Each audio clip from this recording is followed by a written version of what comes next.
Welcome to the Tristan Law Show. If it's your first time here, welcome. And if you've been here before, welcome back. I'm Tristan Law. Thanks so much for joining me. Today's another episode where we're doing a live guest. We're bringing in a live guest for you today. Today we're going to be talking to the Dynamic Drew Marston. He is a 23-year-old wrestling phenom with over 300 matches under his belt.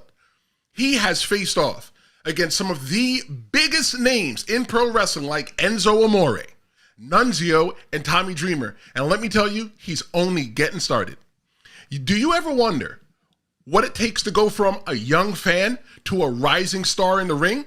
Well, stick around as we dive into Drew Marston's journey, his biggest challenges, and what's next for this unstoppable force in pro wrestling. Ladies and gentlemen, I'd like to introduce you to my good pal, Drew Marston. Drew, what's going on? Hey, Tristan. Thank you for having me. It's a pleasure being on. You know, it's a pleasure to have you, too, at this random, what is it, Tuesday? Friday? I can't remember. It's Friday. My birthday. Friday. So, I did a little drinking last night, so I can't really remember what's going on. But thanks so much for being here, my brother. I just want to also encourage anybody that's watching right now live that you can drop any of your questions that you may have for Drew into the chat, and we'll bring it up to him, and he'll answer it for you live right now. It's not every day that you get to talk to a pro wrestler. So let's get this started with Drew. Explain to us what inspired you to become a pro wrestler, and what did that happen? So I was about to say, I think when I was about like 7, I went over to my friend's house, and they had a PS2, and they had like one of the old, I think, SmackDown versus Raw 2007. So this is before I even started watching wrestling. I didn't really know what it was. I just remember picking up the game, playing it. I liked the game. And then maybe in 2009, about towards the end of the year, I was just like flipping through the channels, and Raw popped on. I was like, hey, that's like the game I was playing. So they were in Madison Square Garden. So the first thing I saw was Kofi Kingston doing his leg drop to Randy Orton through the announce table, like in the crowd or whatever they did. And once there, I was like, hey, that was like what I used to play in the video game. And then once there, I was hooked. So ever since I was about 8 years old, I've just been watching wrestling. So I play the game. So you're definitely a longtime wrestling fan, and you're one of those people that I've talked to before that have said that it's the video game that brought them into pro wrestling. What is it about the video game that enamored you so much? I think it was just the fact I was like, the perfect age being that kid, and just narrowed me by how much fun I was having, playing with my brother, playing against my friends, and just like all these larger than life characters that you're playing with on the game, not knowing that it was based off WWE, which is, on television, real stuff. And once I saw that, it was like mixing both worlds was just what enamored me. It was just, the characters and all that, and just the way playing it to watching it live was just really got me. Tell me about your passion for pro wrestling. How has your passion for pro wrestling influenced your journey to bring you up to 300 matches and counting? I think my passion is just the fact that, like, never stopping. Like, even when, like, I think we all have those days as wrestlers where you're just like, man, this ain't for me. I don't want to do this no more. I'm done. And then 2 days later, you're driving back down to training because you got that fire. You're not going to quit. So that's, I think, my passion is just, never giving up. Always, when I started, I used to do the ring truck for Gino Caruso for ECPW. And every time he'd ask, hey, can you bring this truck to this show, get you on, I would always say yes. So driving around the truck, setting up the ring, breaking it down. Sometimes I wanted to be wrestling on the shows, but just, a passion of just keep going, just try to get better and try to get as many shows and try to get out there is what I think kept me to getting 300 matches in just over 3 years. I think one of the things that is unique for ECPW is if you're new and you don't have any stripes at all, the best way to earn your stripes with Gino Caruso is by doing the ring truck. I have driven the ring truck into the middle of Manhattan. There was a show in the middle of Manhattan, and I drove the ring truck there. Don't ask me where to park a ring truck in Manhattan because I still haven't figured it out. But, a part of my job was taking the truck to Manhattan, and, sometimes it sucks, though. And I remember seeing you. That it sucks so much because you always want an opportunity, but you weren't getting that opportunity. You were just a ring truck guy, but you showed up to training every single week and you weren't getting any opportunities. What was it that drove you so hard to keep showing up even though you weren't getting any opportunities?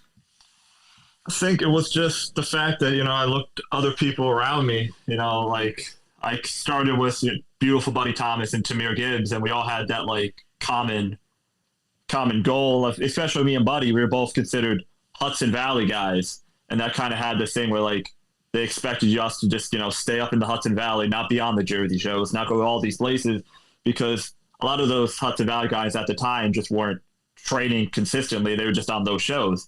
But me and Buddy, we were the two guys. We both started at the same time. We're like, no, we want to be on every show Gino has. So it was just constantly showing up, proving that we're just not going to be guys that are just going to sit around waiting for a show once a month, once every 2 months, that we're going to get after it. Because, this is what I want to do since I was 8 years old. I'm not going to, just sit around like, oh, well, it didn't happen. No, I'm going to make it happen.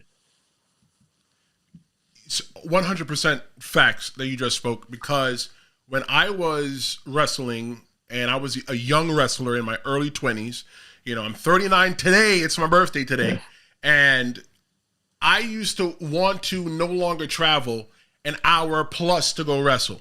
I wanted wrestling in my area, in the Hudson Valley, just like you. And when it came along, it was just like I was one of the only guys that trained. And one of the things that I always wanted for us in the Hudson Valley was to have more consistent wrestling. And right now, you guys have consistent wrestling in the Hudson Valley, because the people that are coming from the Hudson Valley, they're trained. They are conditioned properly, and they do everything that they're supposed to do outside the ring.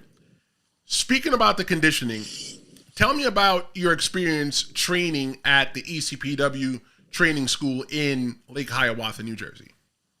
So my experience was I started in January of 2020, but I really don't count that because that was like right before COVID. So like 2 months in, just stopped.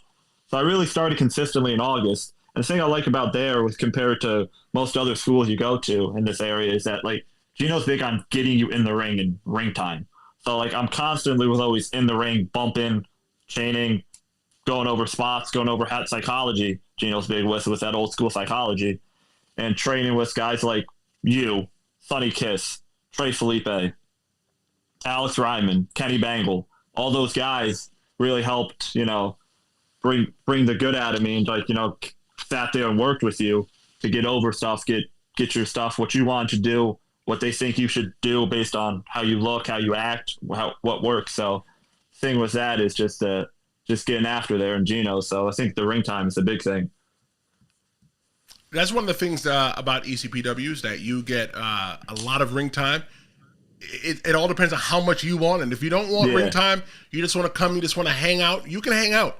It's your money. Gino let you do whatever it is that you want to do. But if you want time in the ring, if you want to live in the ring, look, Gino's an old school guy. I'm sure he'll charge you rent if you want to live in the ring. Yeah. And if that's something that you want to do, he'll let you do it. Let's talk about some of the challenges and the rewards you faced during your time in training. Tell us about that. Some of the challenges I had was, I came in a lot small. I'm not the biggest guy now, but I was like a lot smaller. I've always been a small kid, so just trying to get the muscle on, trying to get the whole like character part of it too was like, because when I watched my first matches back, I always could do like the moves pretty decently, but it's just getting like the character and how to work a crowd, getting that done. So that was like the challenge. So yeah, it was just working on my character, working on how I want to my body, and like the spots and the psychology, which Gino's very big with, is getting that old school psychology of making it make sense. So that was a big part of training there. And yeah. So talking about rewards, we did talk about how much time you spent on the ring truck. Yeah. I always, saw you, through the corner of my eye. You were always, working out at the school, trying to look the part, when some people just want to play wrestler. Tell me about that first reward that Gino Caruso gave you for just being a ring truck, when you became more than a ring truck guy. The first one I think really was when I got to turn heel because like he always had me in the babyface because that's what he needed me as in Hudson Valley. And then he came up to me. He was like, "Hey, you want to turn heel?" And he kind of left me up to like express myself with it. So like I got my own creative like freedom with it. That like he wasn't like, "Hey, what you're gonna do? This is it." I got to have like he trusted me to like make it up on my own. And then 6 months later after that, he put I got the shot to wrestle Bulldog Pittman for the Hudson Valley heavyweight title, and then put the title on me. So that was a big reward.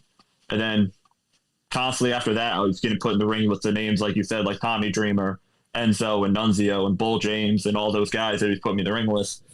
Was the reward of like instead of just always working, the same old guys, he was putting me in there with like the big name guys because he trusted me in that spot. That's a huge spot to be put in ECPW, in pro wrestling. Period. With a promoter trusting you. I was trusted with Jimmy Superfly Snuka. I was trusted with Nikolai Volkov, Tito San. Those are all the guys that I was trusted with, and I knew that I was doing okay if the promoter, even though most of them are not giving you the matches that you want. And for you, you're a little bit luckier because, most of those guys that you're still taught that you've named still actively wrestle. So for me, I was unlucky. Like when people came to see me and I'm wrestling Jimmy Snuka, it's not who they remembered seeing on the television. But one of the things that I think is big in pro wrestling and in, business period is mentorship. You did mention a couple names before, about people that have mentored you. Tell me about some of your key mentors in pro wrestling and their influence on your style. So I guess I got to start with Alex Ryman because the joke is that he's my wrestling dad. Just because like there's three of us, me, Tamir Gibbs, and Buddy Thomas. We were always compared to the generation of ECW before us, which was Kenny Bangle, Alex Ryman, and Sonny Kiss. Were kind of like similar characteristics to how they used to do it back 10 years before we started. So Alex Ryman's a big one. Trey Felipe, when I first started, right after COVID in like 2020, 2021, there was a lot of Tuesdays where for like good hour or two, it'd just be me and him at training. So worked a lot with him. With Sonny Kiss, coming down, being on TV, being at the school training constantly, big on cardio and drills and stuff. So Sonny was a huge mentor to me. And Kenny Bangle too, being able to work with me. And, he gave me an opportunity to go down to North Carolina with him. So that was cool. And so those are my two. And obviously Gino goes without saying, if it wasn't for him, none of us would have been here. Better put the guy over. It's his school. Yeah. His school, exactly. His ring. I just want to take a second to remind everybody, if you're enjoying this conversation and want more in-depth interviews with rising wrestling stars, make sure that you hit the subscribe button because I've got a lot more great content coming for you. Drew, tell me about your most memorable match and your most memorable match to date, and why does it stand out for you? So I have two for two different reasons. One was that match I mentioned before with Bulldog Pittman in Highland Mills in 2023 when I won the title, because your first title win in wrestling, you always remember that as like it's kind of a cool moment, just as like a reward for the working of the promoter season, to be able to keep putting the belt on you to like represent his brand. So that was cool. And the other one, the second time I wrestled Tommy Dreamer, I wrestled him in Yorktown Heights, New York, and it was right after he won the then Impact Digital Media Championship, and he actually put that belt on the line against me, which was cool. But we didn't get to do as much as I would like to do because we were wrestling outside. It was raining. So kind of had to take a little back for safety. But that was really cool, wrestling for a belt that's, on a national television presence, being his first title defense too. That was really cool. So you mentioned that you were wrestling, people like Tommy Dreamer. You talked about wrestling people like Enzo Amore, Nunzio. What is it like getting in the ring with those people? Because some of the people watching this may never get that opportunity to go into a pro wrestling ring. Explain to them what it's like to get into the ring with people that you've watched on television. It's, I'm not gonna lie to you, first time you do it, like first time we got in there was Tommy Dreamer. He was the first name I went there with, and it was nerve-wracking because you don't know what to expect, but it's cool because obviously before it lets you know that the promoter has faith in you to put you in there with a guy that he's bringing in, the name. So, but it's cool, and also you get to learn from someone who's been there, who knows how to get there. So like you're able to pick their mind, see how they like the match, see what they think you did right, what you did wrong, how you can work on it, get better, and all that stuff. Because I wrestled Dreamer twice, so the first time he gave me advice, and the second to match I did the advice, which was able to show him the growth. So it's just get in there with the name. It's just, being able to learn from them, from where they've been, and because I'm trying to get there. The growth is everything, especially someone like Tommy Dreamer in such a very prominent position in TNA, formerly Impact Wrestling. For him to come remember you and see your growth is phenomenal. I never forget the first time the second time that I saw Jimmy Snuka, and he saw me, he goes, "Tristan Law, brother." And I was like, oh crap, this guy knows my name? And that means that they're paying attention to us. What's some of the lessons or memories that you've learned from Tommy Dreamer or Nunzio, or being in the ring with a veteran? So with Tommy we did a show earlier this year in the American Dream Ball. He just came up to me joking around. He goes, "Hey, why didn't Gino put me in there with you?" Which, that meant a lot, that, he would want to work me again, and says that even if he was just joking around, but just saying that meant a lot. And Nunzio I worked him in, I forgot where it was, somewhere in New York, Hilburn maybe. And we did the whole match. He wasn't really, I don't know, because I don't think he ever saw me work, so he didn't really expect me much, but he was blown away by that. Even at the end of the match, he let me, after he beat me in the match, shook his hand. He told me to low blow him, so I got to leave going up until he put me over in the end, which I thought was really cool. So discuss the creation of and the evolution of Dynamic Drew Marston. Tell me about the persona. Tell me, who is Dynamic Drew Marston? So I originally started out, I was kind of given this rednecky gimmick because they want to put me in a tag team in the Hudson Valley. So I took that and ran with it, yeah. And then, so at the end of 2022 was when I finally turned heel. And it was actually Matt Lynch, the ring announcer for ECPW, who came up with the Dynamic moniker, which, fit me. And so I would say Dynamic Drew Marston is an extension of myself, turned up to 11. But it's also like, I like to think it as that diva number one wide receiver who always thinks everything should be about him.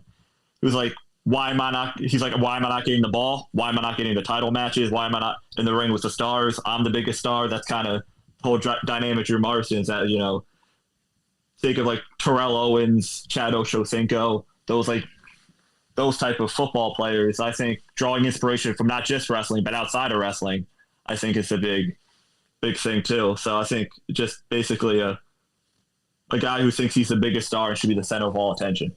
That's Dynamic Drew Marston. So are you the biggest star? Do you deserve the center of all attention?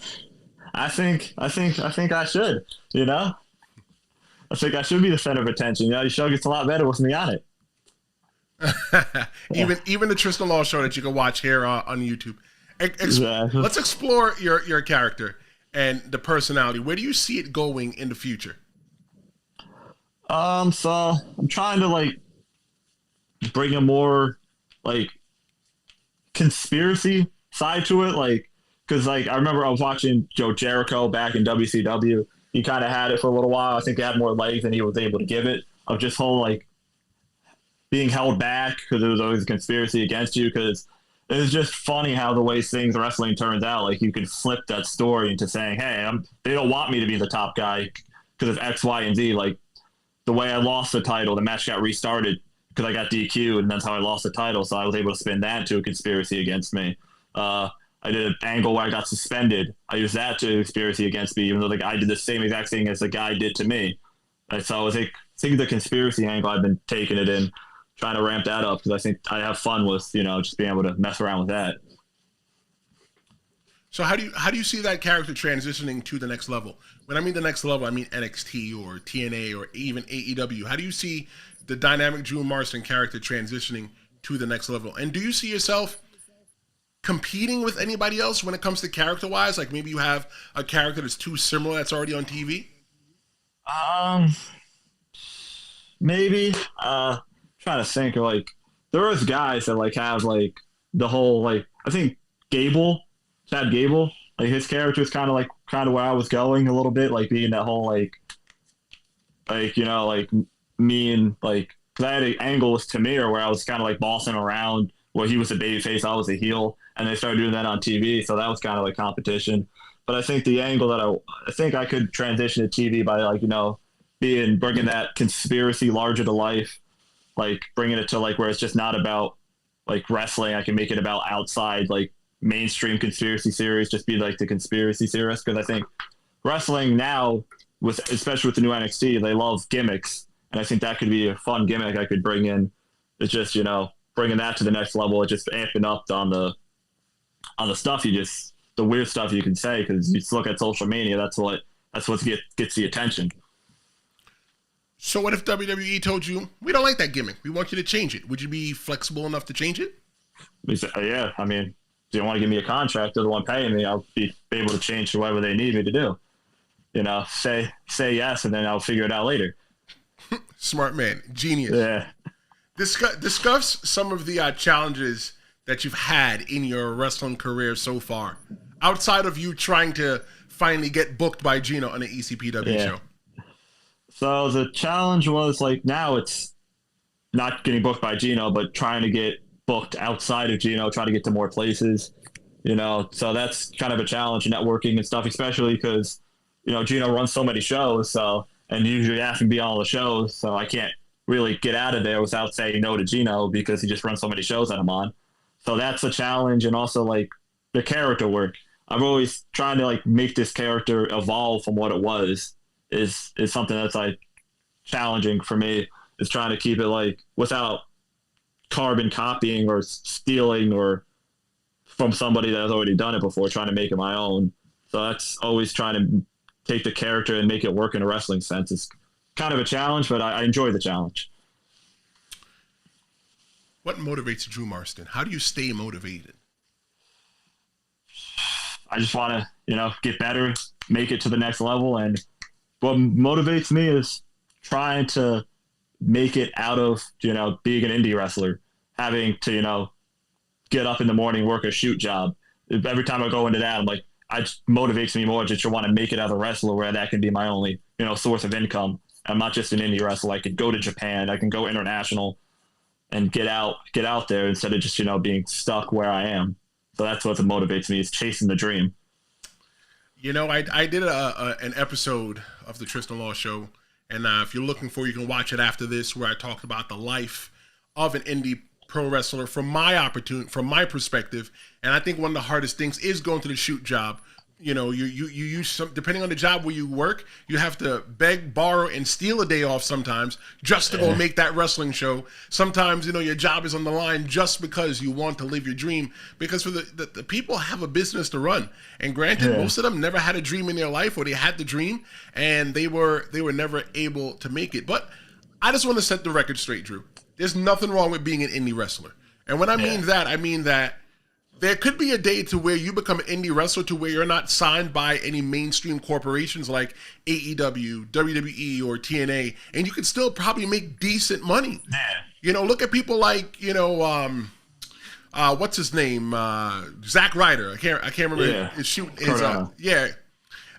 Look at him. Granted, he's had the WWE machine behind him to help build his name, but like, you can do it too. Don't feel like you can't be discouraged, that you still have to work the shoot job. Sometimes you just got to bet on yourself. And if I bet on myself, I probably wouldn't be working the job that I'm working now. I'm not talking about this one.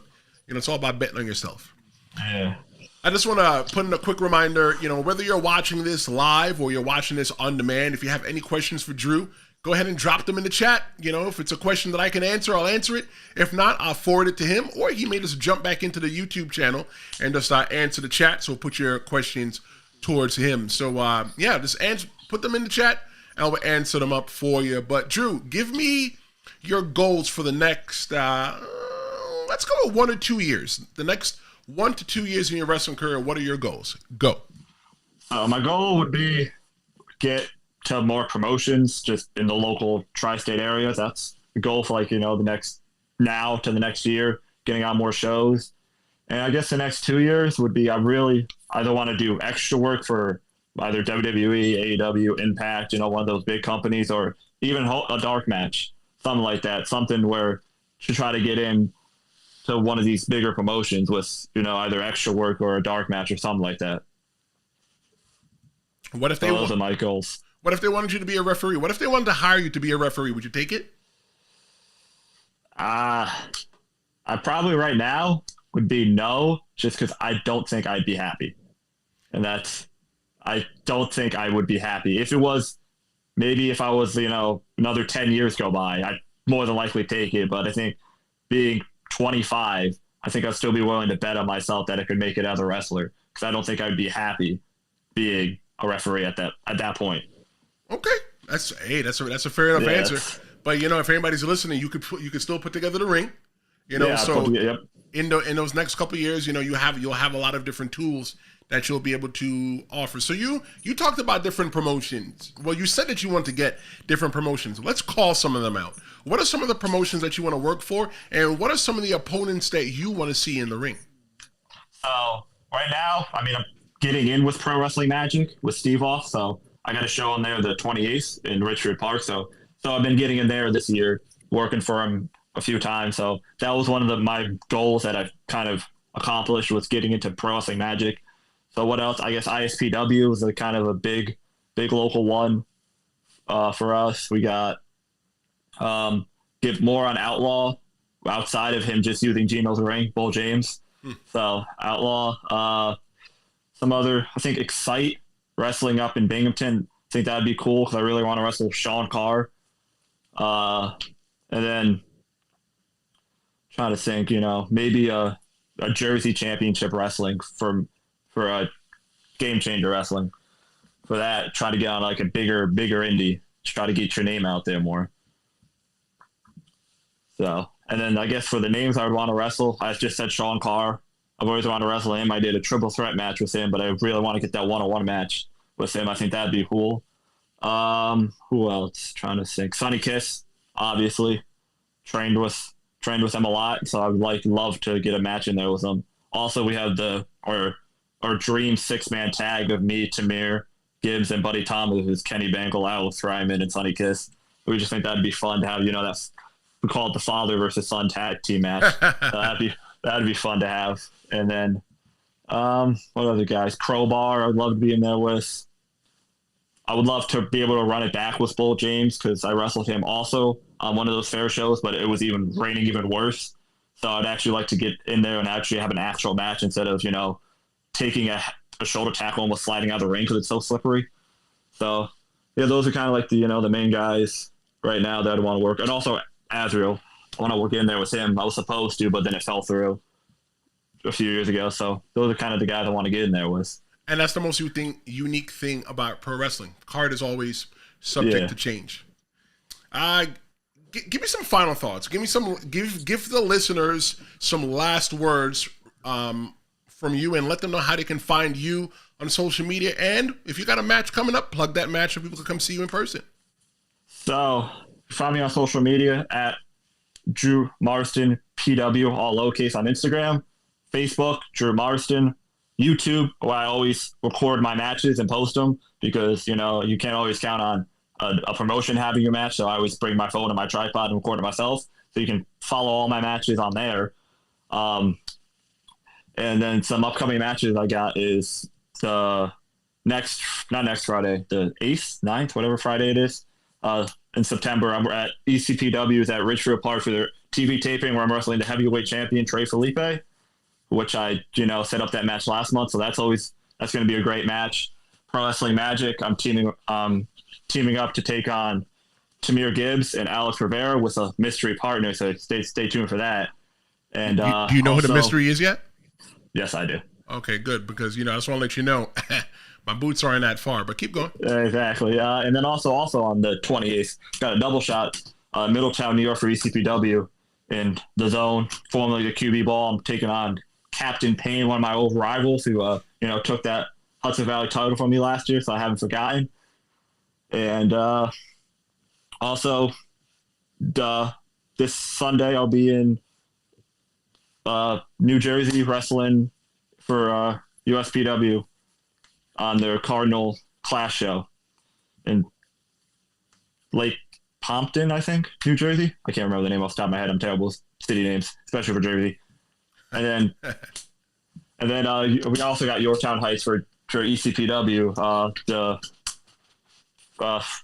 Saturday, Sunday of next the beginning of next week. So pretty much if anybody is looking to find you, they can primarily find you at ECPW, and they could also just follow you on social media, and they could find out exactly where you are.